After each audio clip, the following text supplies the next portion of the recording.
Olá pessoal, sejam todos bem-vindos. Esta é uma videoaula da disciplina de Programação Web 2 e o tema da aula de hoje é revisão de HTML e CSS. Entre os temas abordados, nós vamos falar sobre HTML de forma bem básica, né? Vamos falar a estrutura das tags, boas práticas para a gente codificar essas tags e também como nomear arquivos adequadamente. Iremos também revisar como nós podemos adicionar CSS em nossas páginas web de forma inline, interna ou externa. Então vamos começar aqui falando da estrutura de uma tag HTML. Toda tag HTML é formada pelo seu nome, sendo que o seu nome ele está envolto dos sinais de menor e maior, como vocês podem ver aqui no nosso slide, né? Então, de azulzinho aqui nós temos o sinal de menor, o nome da tag e o sinal de maior. O conteúdo, ou seja, aquilo que será delimitado pela tag, vem logo em seguida, e depois a tag de fechamento, que é igual à tag de início, só que com uma barra antes do nome da tag. Então, as tags sem conteúdo, né? Essa aqui é uma tag com conteúdo, ou seja, é uma tag que delimita um texto, mas existem tags que não delimitam textos nem quaisquer outros objetos, que são tags sem conteúdo, tá? Então, a tag sem conteúdo, elas não precisam ser finalizadas pela tag fim, como por exemplo, o BR. O BR é uma tag do HTML cujo objetivo é fazer uma quebra de linha, ou seja, toda vez que você digitar BR, uma nova linha será inserida na sua página. Portanto, nenhum texto está sendo modificado, nenhum conteúdo está sendo modificado por essa tag. Simplesmente essa tag adiciona uma nova linha no seu website. A tag HR, ela simplesmente traça uma linha em toda a extensão da sua página. Então, ela desenha uma linha reta na sua página. E também ela não precisa de texto sendo delimitado. A tag meta, ela também configura questões de metadados da sua página como um todo. Então, ela também não precisa ser finalizada. A tag img, cujo objetivo é adicionar uma imagem no seu site, também não precisa ser finalizada, porque ela adiciona uma imagem e pronto. Tá?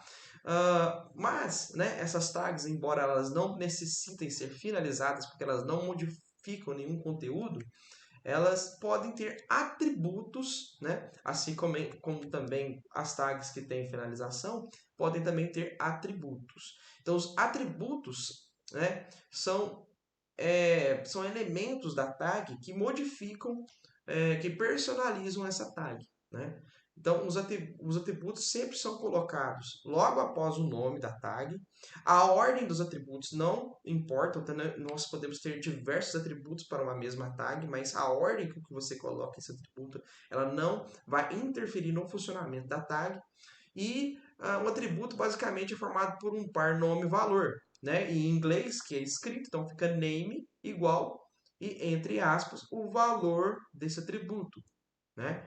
Então, logo teremos exemplos aqui à frente para vocês lembrarem, né, como que é feito isso. Então, por exemplo, aqui, a nossa tag de link, que é a tag A. A tag A, ela vai criar um link sobre esse texto aqui, ó. Isto é o link, ou seja, é isso aqui que vai aparecer no website, isto é o link. E quando a pessoa clicar em isto é o link, ele vai ser redirecionado para o conteúdo que está dentro do atributo href. Percebam que aqui o atributo está de vermelho, o nome da tag está de vermelho escuro e os sinais de menor estão em azul, assim como o valor do atributo também está em azul. Isso aqui é só para facilitar a distinção de cada parte de uma tag, tá? Muito bem. Então, outro exemplo aqui de atributo de tag é o caminho para uma imagem. Então, a tag img, cujo objetivo é adicionar uma imagem no seu website, você indica o caminho dessa imagem para ela ser baixada pelo seu navegador. Pois bem, nesse caso aqui, ó, a imagem está no mesmo local da sua página. Portanto, não foi necessário colocar o caminho completo até a imagem, tá? Então, só o nome da imagem que foi colocado, ele vai buscar essa imagem no próprio local onde está hospedado a página que está chamando essa imagem, tá? Se vocês quisessem apontar para uma página de um outro site, vocês poderiam colocar http, e o caminho até o site que tem essa imagem. Você poderia também especificar a pasta do seu computador, né, colocando o caminho até ela para fazer o download dessa imagem. Então, o importante é que vocês saibam que o CRC, né, é um atributo que busca a imagem para ser adicionada no seu website. E o IMG, né, como outras tags, possuem vários atributos, como eu já falei anteriormente. Então, um outro atributo importante para a imagem é a sua largura e a sua altura. Lembrando aqui, ó, o nome igual e o valor entre aspas. Isso é muito importante, tá? Então, 500 seria a largura e 600 seria a altura. Outro atributo da tag IMG é o alt. Esse atributo é um atributo muito importante que ele é utilizado quando para exibir uma mensagem quando a imagem não conseguir ser carregada. Então, por exemplo, se eu passar, se você carregar uma página cujo a imagem foi deletada do local de origem dela, essa mensagem ela é exibida para o usuário. Então, é um texto exibido quando a imagem não é encontrada. Além disso, essa tag alt tem uma outra função importante que é para os leitores de tela, para pessoas que têm dificuldade visual, poderem ler essa mensagem para as pessoas com deficiência visual, descrevendo, por exemplo, que imagem é essa. Então, o par nome barra valor, né, par nome valor de atributos das tags pode ter ou não o valor inserido entre aspas. Eu falei que era muito importante estar entre aspas, mas esses valores são aceitos, são interpretados pelo navegador também, sem a utilização de aspas. Contudo, isso é um problema, como eu vou citar um pouco mais à frente. E, portanto, é uma recomendado pelo W3C, que é o órgão que regulamenta a criação de sites, né? Que regulamenta a utilização do HTML e CSS. Então, o W3C recomenda que você sempre coloque o valor dos atributos dentro de aspas. O que acontece aqui? Então, vamos falar das boas práticas. Como é uma recomendação da W3C a colocarmos aspas, por que isso é uma boa prática, colocar aspas? Porque se você tem um texto cuja string, né, desse texto esteja separado, tem espaço separando as palavras, por exemplo, se você não colocar aspas, o que vai acontecer? Essa tag de parágrafo, a tag P, ela tem um atributo title, e o valor desse atributo, se você não colocar aspas, né, about W3 School, você vai, o que ele vai interpretar? Ele vai interpretar que o único atributo, que o valor, na verdade, de title é só about, e que aqui começou um novo atributo. Então ele espera que, por exemplo, enquanto está aqui na frente, um igual e outro valor aqui depois de W3C Schools. Tá? Então, se você não coloca aspas, ele, toda vez que ele encontra um espaço, ele vai pensar que aqui é um novo atributo. Tá?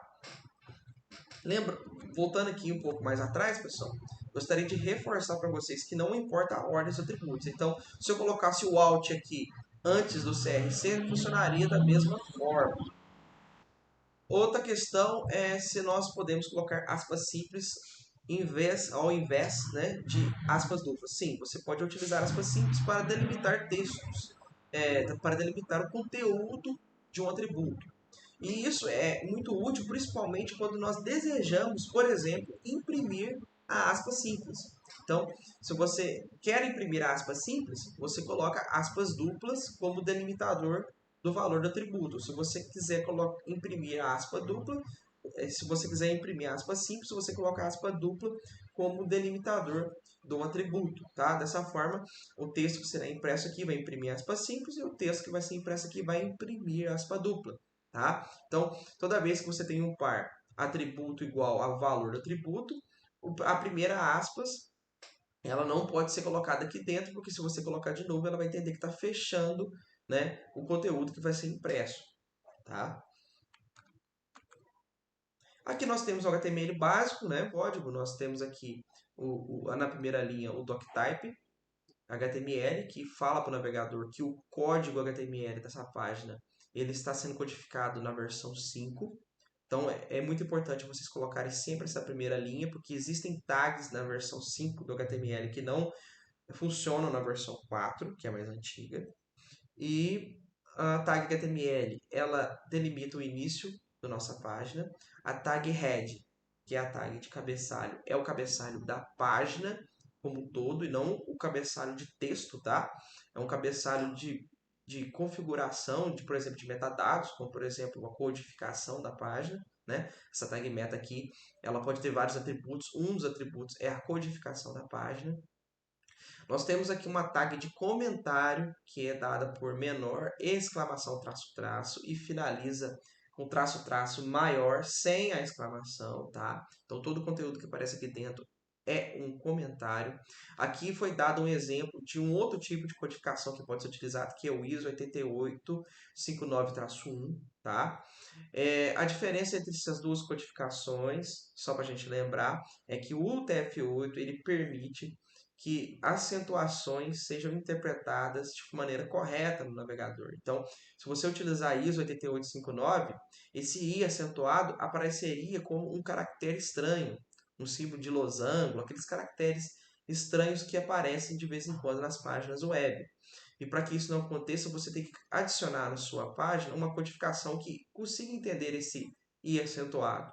Então, o TF8 ele tem no seu alfabeto o I acentuado, o A acentuado, o C cedilha, o que não tem no ISO 8859. Se você usar o ISO 8859, traço 1, você vai ter que usar um caractere especial do HTML para colocar o I acentuado, o A acentuado e assim por diante.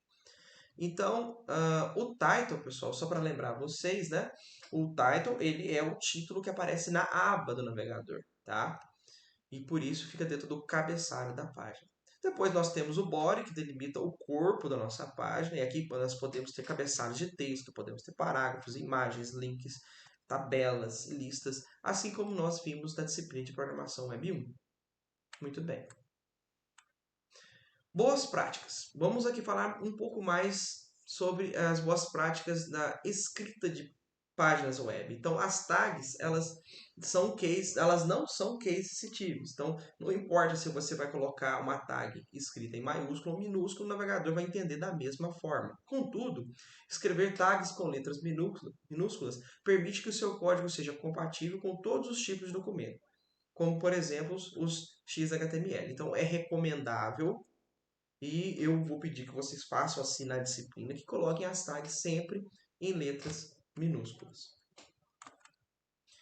Agora, isso aqui é muito importante, pessoal. Salvamento de arquivos. Sempre que vocês forem salvar o nome de arquivo, nunca coloquem caracteres especiais, como cedilhas, acentuações, asteriscos, parênteses, colchetes, percentuais e por aí vai.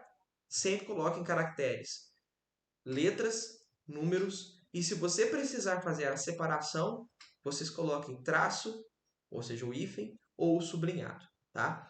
Nunca utilizem espaços em branco em nomes de arquivos, pois alguns sistemas operacionais não conseguem interpretá-los de forma correta, principalmente quando os arquivos estão publicados na internet. Então, para a gente salvar nomes de arquivos, não coloquem espaços e não utilizem caracteres especiais. Apenas hífen ou sublinhado, caso você queira separar uma palavra de outra para que seu arquivo fique para que o nome do seu arquivo fique mais sugestivo. Evite nomes excessivamente grandes, pois dificulta a memorização. E também utilize apenas letras minúsculas, pois sistemas operacionais distinguem letras maiúsculas e minúsculas, como por exemplo o Unix ou os sistemas baseados em Linux. Então, é muito comum nós hospedarmos sites da web no Linux. E lá no Linux, os nomes de arquivos, eles fazem distinção de letras maiúsculas e minúsculas. Portanto, é recomendável que você sempre coloque o nome de arquivos que você vai publicar na web, todos em letras minúsculas. Até porque no navegador, geralmente a gente sempre digita o nome, as URLs, todas em letras minúsculas. Agora, para a gente fazer uma breve revisão aqui de CSS, tá, pessoal? O objetivo dessa aula não é falar extensivamente sobre HTML e CSS, mas sim dar aquela lembrada inicial das coisas básicas, como a estrutura, o que é atributo, o que é valor de atributo, como salvar arquivo, como codificar o seu código. E, nesse sentido, vamos agora falar aqui também do CSS. Então, o CSS ele descreve como os elementos HTML são exibidos na tela. Certo? E, além disso, o CSS ele pode ser adicionado nas suas páginas web de 3 maneiras diferentes. Inline, através do atributo style em um elemento. Interno, usando uma tag, né, que é a tag style, ou seja, você pode colocar na sua própria página, sem ser no próprio elemento com o atributo style, mas sim com a tag style, ou externo, utilizando um arquivo CSS externo, que é a forma mais recomendada. Tá? Então, interno é através de um atributo. Então, qualquer tag, você pode adicionar um atributo style e começar a colocar igual, abre aspas, fecha aspas, e aqui entre as aspas, todo o CSS que você quer utilizar para formatar aquela tag. Então, quando você faz inline, você usa um atributo de tag e você utiliza o CSS somente para aquela tag. Esse CSS vai formatar só aquela tag específica que você colocou aquele atributo. O interno, já você pode fazer um CSS de forma geral para a sua página, como um todo. Ou seja, você pode atribuir um estilo para todos os parágrafos, sem a necessidade de ir um por um. Só que você colocando interno, você vai colocar geralmente dentro da tag head uma tag chamada style e colocar o seu CSS lá dentro. A desvantagem de você usar o interno é que outras páginas que têm o mesmo estilo que essa página em questão, você vai ter que colocar esse código também. Você vai ter que copiar e colar esse código para todas as páginas que utilizam o mesmo estilo. Diferente da terceira maneira que é recomendada, que é o externo. O externo você utiliza uma tag de importação, importa o CSS e aí você já vai pegar o estilo programado nesse arquivo externo, sem a necessidade de colocar o código inteiro na página. Então, aqui um exemplo, né, de usando um atributo, ou seja, um método inline. Aqui nós temos um CSS para mudar a cor do texto, ou seja, color.blue. O CSS também utiliza o par nome-valor, só que diferente do atributo, né, que é o par igual, ele utiliza o nome igual, ele utiliza o nome dois pontos. E diferente também do atributo de tag, você não precisa dar aspas para colocar o valor do atributo, tá? Então, aqui você tem um par nome-valor, onde que o valor não precisa de aspas aqui dentro. Percebam isso. E eu ponho um ponto e vírgula para finalizar. E se eu quiser colocar mais atributos, mais pares nome, valor de configurações do CSS, você pode colocar aqui quantas você quiser, né? Então, nesse caso aqui eu tenho um texto, né, um cabeçalho do tipo H1, que é o maior possível, e você está colocando esse cabeçalho na cor azul. A forma interna, como eu disse anteriormente, você coloca dentro da tag head um bloco style e você pode configurar todas as tags, né, da sua página. Então, o body, eu estou colocando uma cor de fundo aqui, powered blue, e eu estou colocando aqui uma cor de texto azul para o cabeçalho H1 e para os parágrafos uma cor de texto vermelha, tá? Isso que vai ser aplicado a todas as tags Ps, todas as tags H1s e para o corpo da sua página e apenas desta página em questão. Se eu quiser fazer igual para outra página, eu tenho que copiar esse código para outra página.